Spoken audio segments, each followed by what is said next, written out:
So in this video, we are going to study about financial institutions and financial services. The first part we'll be studying is financial institutions. So the financial institutions are of various causes, are of various natures. They provide you various kind of financial services. They provide you not only about loans and advances, but also they provide you other important financial services. So these are the prominent institutions which are very helpful for doing your business or doing a trade, business, etc. So let us see what financial institutions are. Financial institutions are the participants in the financial market. These are the participants in the financial market. They participate in financial market by investing the money, and whatever profit they get, they distribute this profit to their investors, as well as they will have their own shares. They are business organization dealing in financial resources. So the financial institutions are the business organization. If you take a bank, that is also a business organization. If you take any other kind of financial institutions, or if you take any kind of insurance companies or mutual fund companies, these all are the financial institutions. So they are the business organizations. They are dealing in financial resources. They collect resources by accepting deposit from the individual and institutions and lend them to trade, industry, and others. So the most important function of financial institution is that they collect the resources. Some people, they are having excess amount of fund, and they are looking for the safe investment. They don't want to go for a risk like shares, like debentures, like any other reasons, like they don't want to invest in some other portfolios. They want a safe investment. So they will be investing the money in a deposit, right? Individual people also, they accept, they invest money as a deposit. Even the institutions, right? Many of the institutions, like colleges, like the charitable institutions, or any other bigger institutions, they even except they even pay the deposits, or they even do the deposits in the various financial institutions. So these financial institutions, they will accept the deposit, and that deposit amount will become the resources for the financial institution. They will take the deposit from one hand, and then they will lend the loan to those people who are in need of it.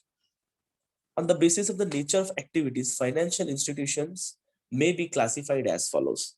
The financial institutions, based on their nature and the activities what they are performing, on that basis the financial institutions are classified into three important types.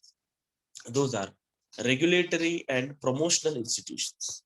There are some institutions which are regulatory and promotional institutions which are set up by some of the government bodies, which are either some public sector undertaking, or these are the body corporate. They have been established by some act of the parliament or under some regulatory framework. So such kind of financial institutions are regulatory and promotional institutions. The second type under financial institution is banking institutions. These are those financial institutions which are only dealing in the banking activities, right? They are providing you all the services which a bank does, right? And they are registering these financial institutions under Banking Regulation Act, right? They are been registering themselves under Banking Regulation Act, and all the services whichever bank is providing, they provide all the services, right? Whether accepting deposit, lending of loan, all other services are provided by banks because they are registering under Banking Regulation Act. Third is non-banking institutions. Now the difference in the banking institutions and non-banking institution is, the non-banking institutions, even these are also financial institutions, but they are not registering under Banking Regulation Act. They are registering under Companies Act, right? They are registering under Companies Act. Like you take about something like mutual fund companies, even these are also financial institutions. They accept even deposit, they take money from you, they give the money to those who are in need of it. Insurance companies, even these are also non-banking financial institutions. So basically, their job is not to provide you loans and accept the deposits, but they are, if they do that also, but they are not registering as a banking institution under Banking Regulation Act. They are registering as a company under Companies Act. So they become non-banking financial institutions, right? So as we just saw that the first is regulatory and promotional institutions, financial institution, financial market, financial instruments, and financial services are regulated by regulators like Ministry of Finance, the Company Law Board, RBI, SEBI, IRDA, Department of Economic Affairs, Department of Company Affairs. So these all are the regulatory body, and the highest affects body of all the financial institution is RBI, Reserve Bank of India. If you are a non-banking financial company, then as per Companies Act and company law, you'll be covered. All right. So that is a compulsory regulatory promotional institution you have to be. You have to follow all those regulations set by these all institutions or bodies. Right. Second is banking institution, as I have told you.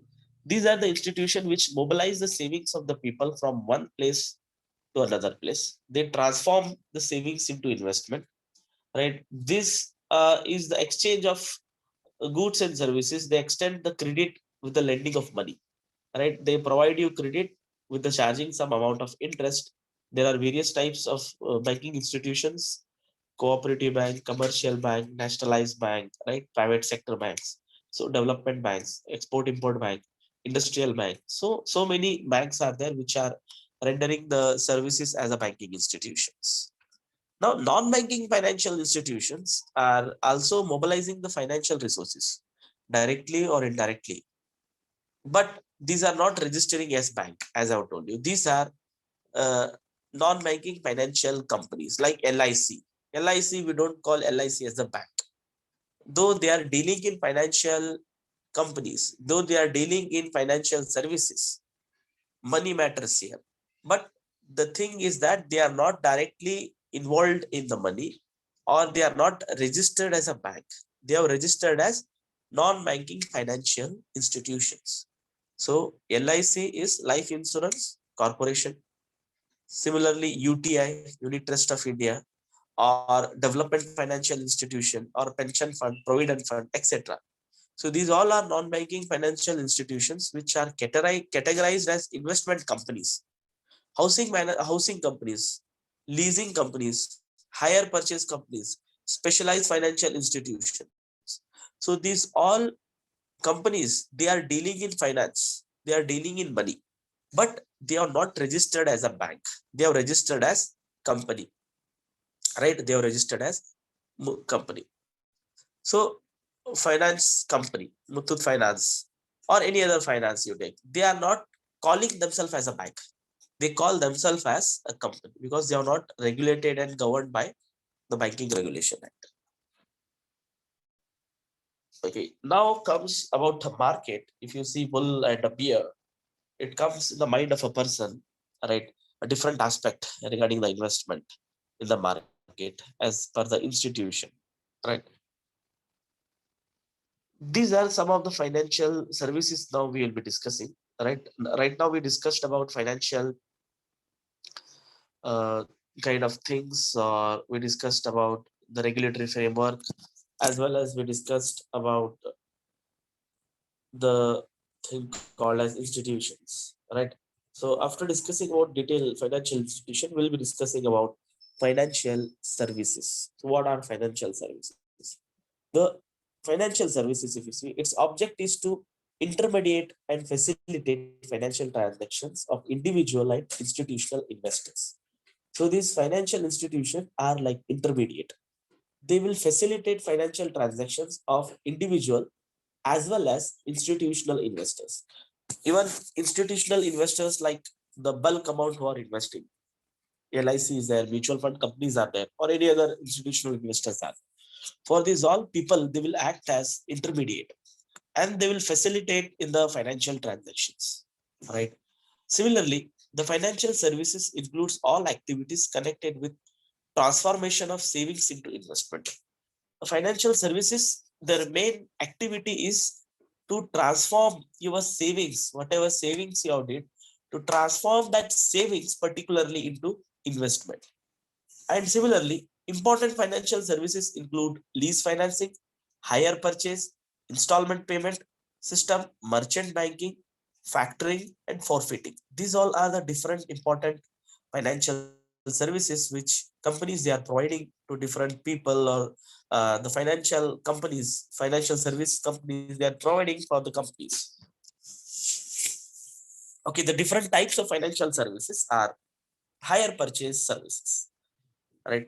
A hire purchase, the legal term for a condition sale contract with an intention to finance consumer towards vehicle, white goods, etc. If a buyer cannot afford to pay the price as a lump sum, but can afford to pay a percentage as a deposit, a contract allows the buyer to hire the goods for a monthly rent, right?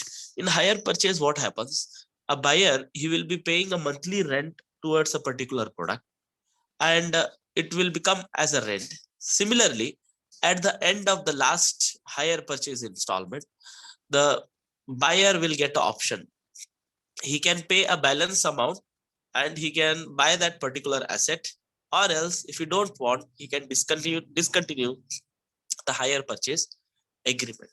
So if he pays entire lump sum amount, it will be very difficult for him. He has to go to the bank, he has to go to the financial institution to collect funds.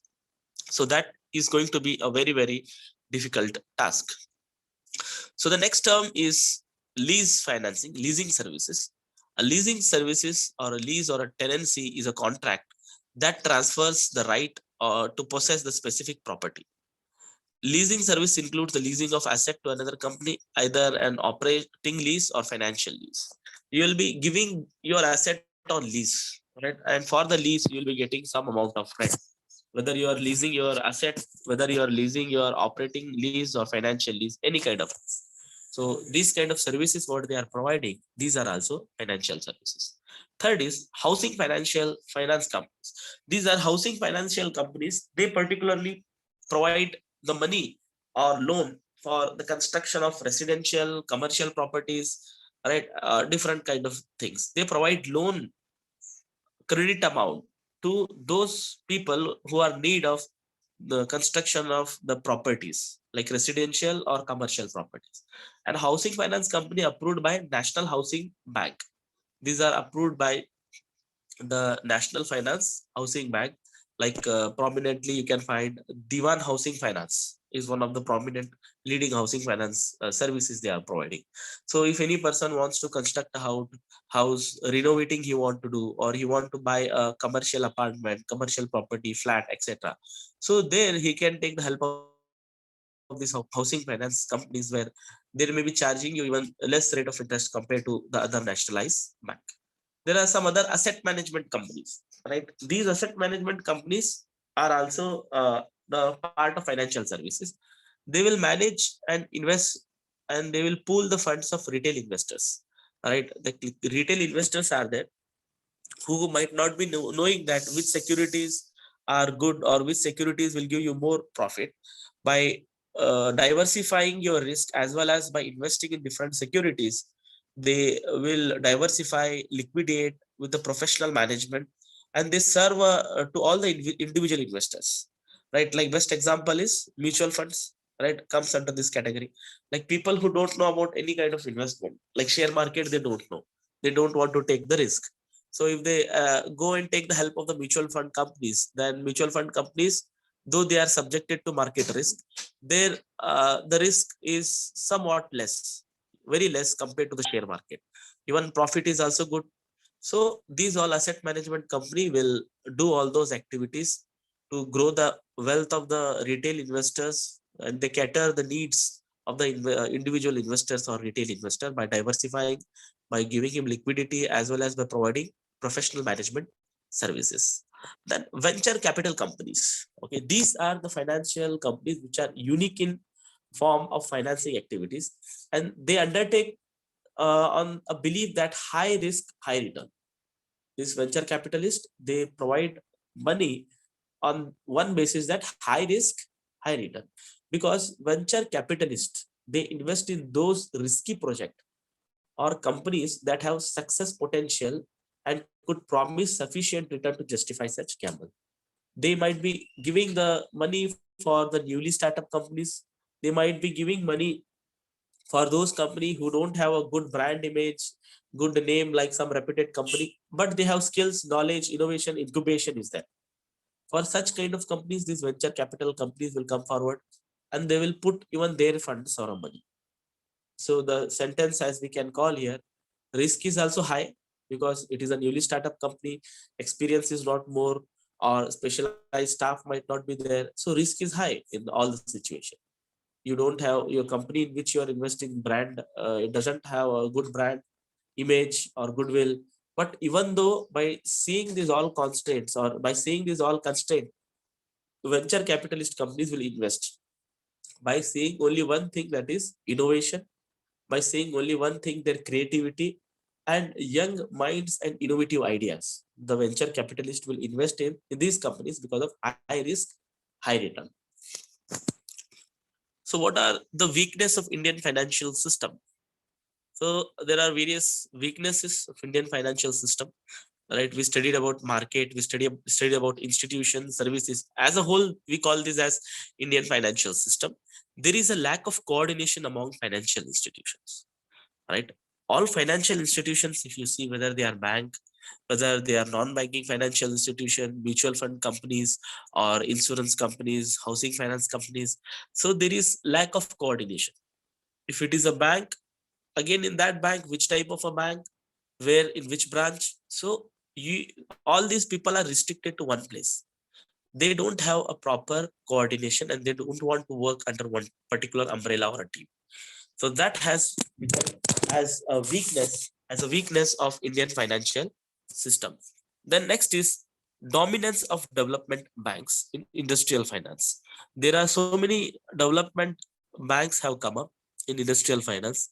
Due to that, the importance of Indian financial system is there, but in the industrial sector, due to industrial finance companies or industrial finance bank, it has reduced, right? It has reduced. The dominance is more of the development banks there, right? Like Indian development banks is there, industrial development banks are there, right? IDBI is there. So such banks are having more dominance. So they are having more power there. They are having more control there. So they can control the market as they want. It becomes a weakness in one extent. Inactive and erratic capital market. The capital market, uh, it says that it has become inactive, might be for some reason, or erratic due to the reasons like you can call recession is there, pandemic is there, various other causes are there. People are not ready to invest money in the capital market for the long run because they don't know what uncertainty might come. Due to these reasons, they are investing generally might be in money market, or they are investing in the newly startup things like bitcoins are there, or some other recent investments are there. The young minds, young people, they are choosing, they want to take the risk. They don't want to follow, or don't want to just go back to the traditional market. They are following the new trend. So inactive and erratic capital market has become a weakness of Indian financial system. Unhealthy financial practices. There are so many unhealthy financial practices which are done day-to-day transactions, which are not good for the financial system. Whether the financial practices are followed by the financial institutions, whether financial practices are followed by financial market, or the practices are followed by the financial services. So this unhealthy is there at any point of time, which makes a great weakness of the Indian financial system. Then monopolistic market structure. The market structure is becoming monopolistic. Some people, some banks, some institutions, they are controlling all the rest of the banks or rest of the country, which is not at all good for Indian financial system, because if monopoly happens in entire all financial system, you will ultimately find that there will be more and more weaknesses and they will try to control the market as they want, right? If they want to change the market, they will change it. If they want to control the market, they will control it. So you will find that a difference in the financial system as per the monopolistic market structure.